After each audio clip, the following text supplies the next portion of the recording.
Objection!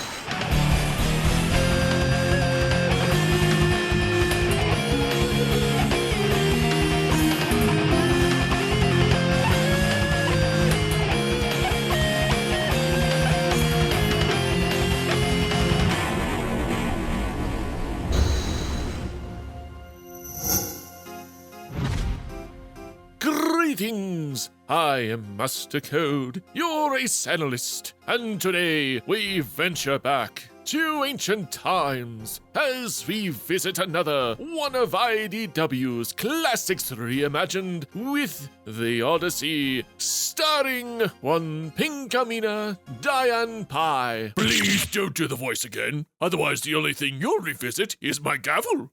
Well, I never.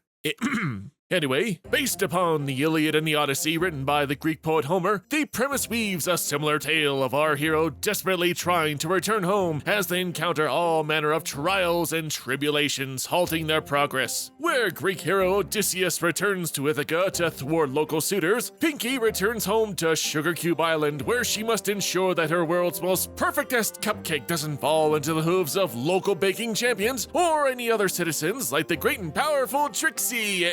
Whoops. Sorry, that was a Pegasi Cozy Glow. Huh. Sorry, I was mistaken because the speech bubble is connected to her and not to Trixie. Totally not clumsy transition. Let's discuss the artwork. So like the previous Classics Reimagined, the primary artist is Jenna Ayub with colors by Heather Breckel. And much like the previous versions, the designs of the ponies themselves from the front are still kind of weird. Oh my God! What's wrong with your face? It's not unappealing, but there's no depth with their nearly flat faces because you can barely see their muzzles, making it look like they don't have one at all. The side views, while still abstract, look fine, and at least they look like pony heads. In contrast, certain characters like Sakura actually look pretty good, giving her a rather elegant design. Other creatures on the other hoof, like pigs and bugbears, look very similar to their show counterparts, and the backgrounds themselves do have a great amount of detail as well. So I really don't understand the disconnect of the odd pony design. Of course, there are several sections where other artists take over to put in their own personal touch, and it makes the comic feel much more dynamic. These occur whenever a parable from Greek mythology is told. Of course, cleaned up to be safe for work, but still the bona fide versions of these stories still convey the original tale's morals in an abridged and fun way.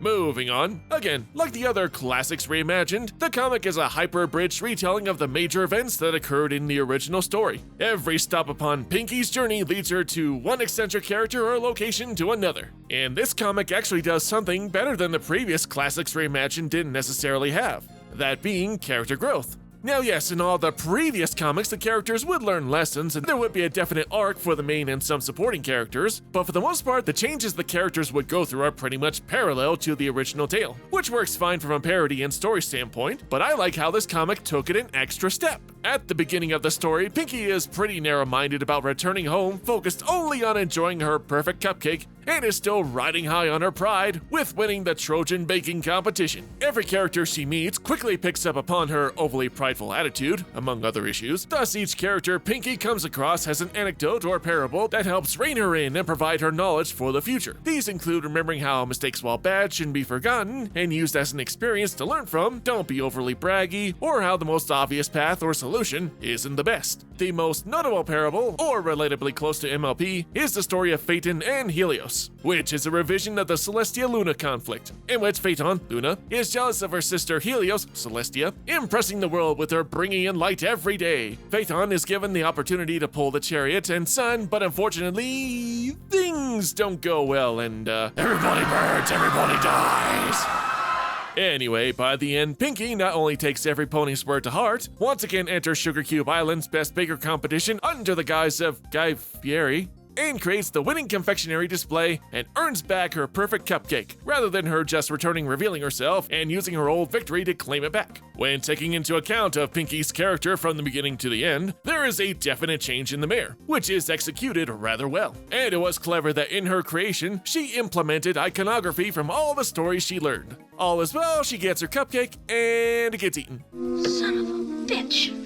And the comic actually ends on that hilarious note. Speaking of the comedy in this issue, there are a few decent jokes here and there, mostly surrounding the flashbacks. However, whenever the comic makes any modern day references or slang, it does become kind of distracting and most of the time doesn't yield any humor. I don't like sand. It's coarse, rough, and irritating, and it gets everywhere. And unfortunately, a lot of these subpar jokes are transplanted onto Pinkie, which makes sense given her personality. But still, since this humor follows the pink mare for the majority of the story, it kinda takes you out of the situation.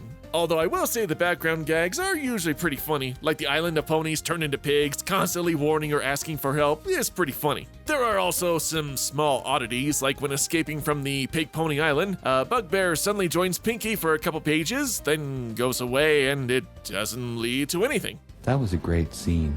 Also, I have no idea why the boat is supposed to look like Fluttershy with the pink sails and blue eyes. I don't know. But despite these issues, honestly, I enjoyed this comic. The story is pretty solid despite some oddities. Your work for the most part is really good, and though the humor is mixed, it's still entertaining when it hits the mark. Definitely check it out, and be sure to like and subscribe. Well, that's it for today, guys. Until next time, MC out!